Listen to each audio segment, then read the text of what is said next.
Olá! Na aula de hoje, nós veremos o padrão de codificação que será utilizado em toda a disciplina.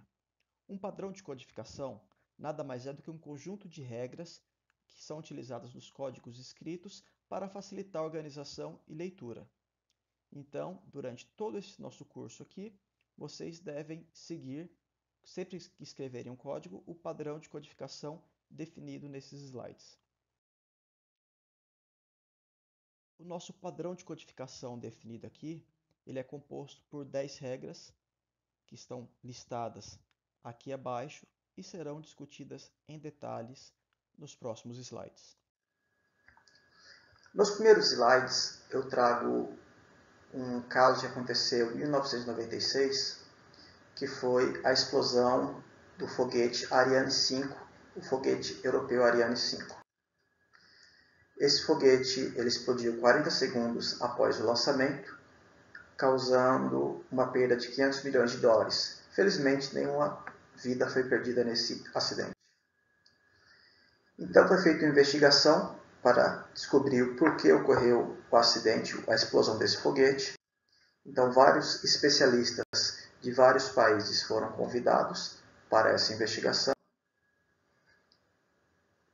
E observou-se que o sistema de navegação inercial, mais especificamente o software desse sistema, causou uma exceção devido a uma conversão incorreta de um número real, um número em ponto flutuante de 64 bits, para um número inteiro com sinal de 16 bits. O número em ponto flutuante era maior do que o que poderia ser convertido para um número inteiro de 16 bits. Portanto, a conversão ocorreu de forma incorreta. E como esse sistema de navegação inercial ele é responsável por identificar a orientação do foguete, o foguete perdeu a orientação e acabou explodindo. Então, a causa da explosão, do acidente, foi devido à perda total de atitude, de orientação do foguete. 37 segundos após a sequência de ignição. Isso mostra uma falha no processo de teste do foguete. Essa falha nessa conversão do ponto flutuante para um inteiro no sistema de navegação inercial poderia e deveria ter sido identificada nos testes. Então isso demonstra uma falha. Interessante que em outras partes do software do sistema embarcado que controlava o foguete, onde havia essa conversão, havia um teste para identificar se o número em ponto flutuante estava dentro do limite do número inteiro. E numa parte específica do código não foi feita essa verificação, o que causou a falha e a explosão do foguete. Uma das formas de evitar com que ocorram falhas nos softwares, além dos testes mais rigorosos do sistema desenvolvido, é aplicar um padrão de codificação, que nada mais é do que a utilização de um conjunto de regras que são aplicadas no código-fonte desenvolvido. O padrão de codificação ele normatiza a maneira de escrever o código-fonte, visando melhorar a qualidade do código produzido, e também é muito importante porque facilita a comunicação entre os engenheiros de desenvolvimento e os engenheiros de software.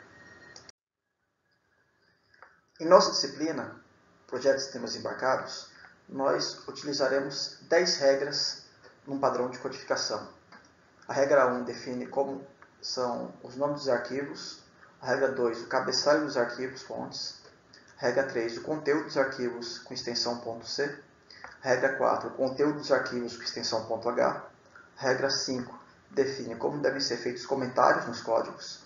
A regra 6, define como devem ser os nomes das variáveis. A regra 7, como devem ser os nomes das funções desenvolvidas no código. A regra 8, como descrever essas funções com comentários. A regra 9, sobre a indentação do código. E a regra 10, sobre nomes de constantes. Regra 1. Ela dispõe sobre os nomes dos arquivos. Essa regra é muito simples, ela não impõe nenhuma restrição ao nome que deve ser dos arquivos, com exceção de definir as extensões. Os arquivos fontes em código C devem ter a extensão .c, os arquivos de cabeçalho devem ter a extensão .h, e os arquivos de código-fonte em assembly, caso sejam necessários, devem utilizar a extensão .s. Os cabeçalhos de arquivos. Regra 2.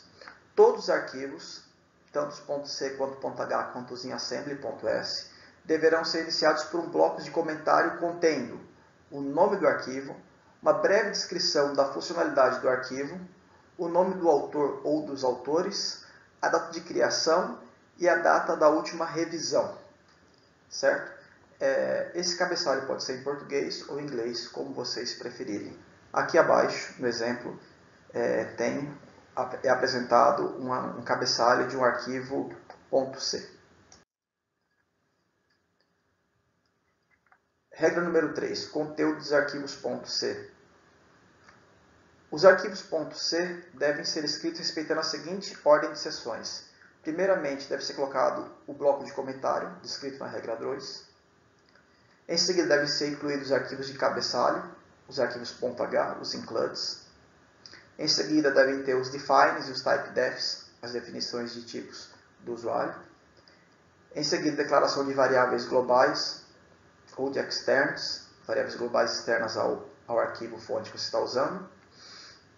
E por último, devem ser descritas as implementações das funções. A regra número 4, ela define o conteúdo dos arquivos de cabeçalho, os arquivos .h. Como vocês já sabem, os arquivos .h, eles são incluídos nos arquivos .c e eles trazem, entre outras coisas, a definição do protótipo das funções. Um dos problemas quando se trabalha com arquivos .h é tentar incluí-los mais de uma vez no programa. Se você tentar fazer um include duas vezes ou dois includes do mesmo arquivo .h, ocorrerá um erro de compilação.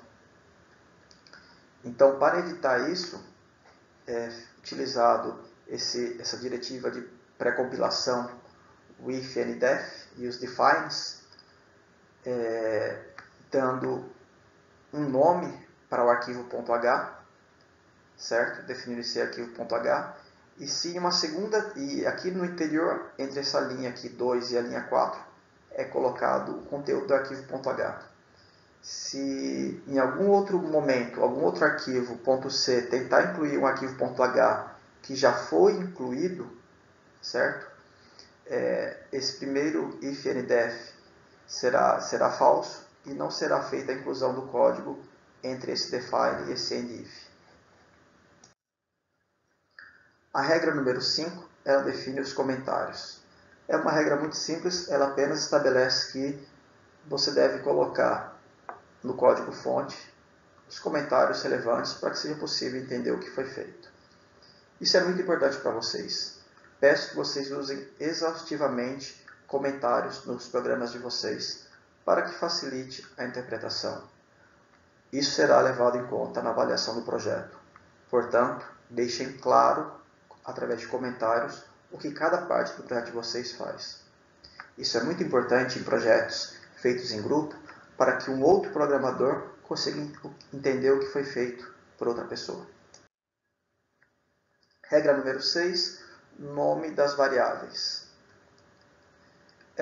Essa regra define somente que as variáveis inclusas nos arquivos .c devem ser iniciados com um prefixo que indica o tipo de variável, em minúsculo, seguindo a notação do camelo.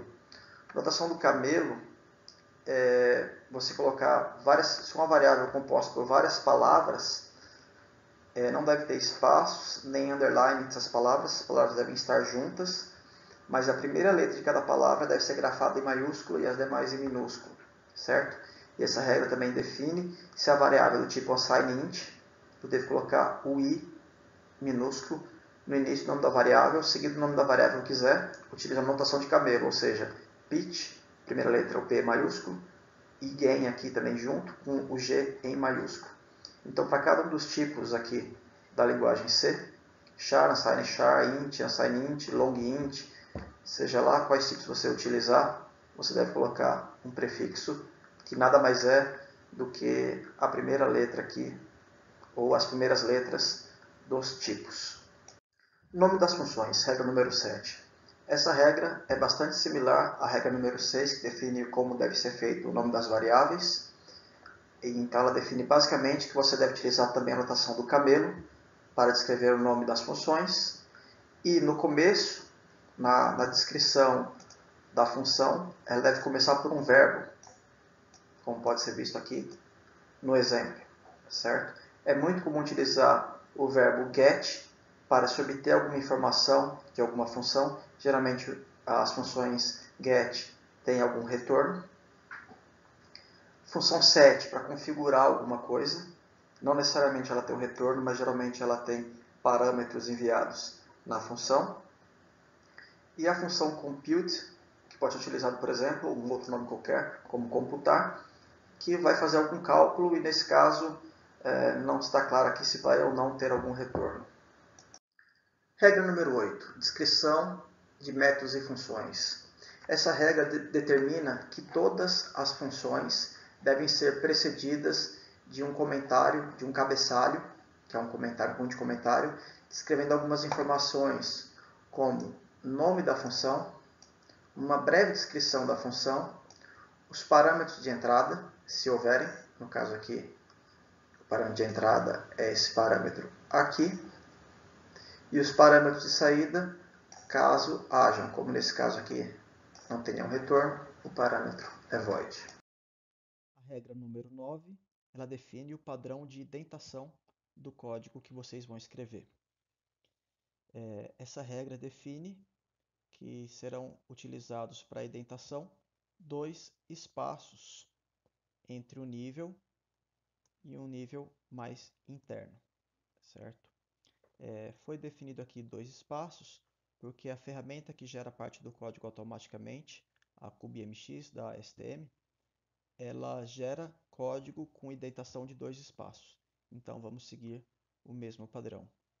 E é muito importante que vocês sigam isso e façam de forma organizada e indentem bem o código, porque uma boa indentação facilita muito a leitura do código.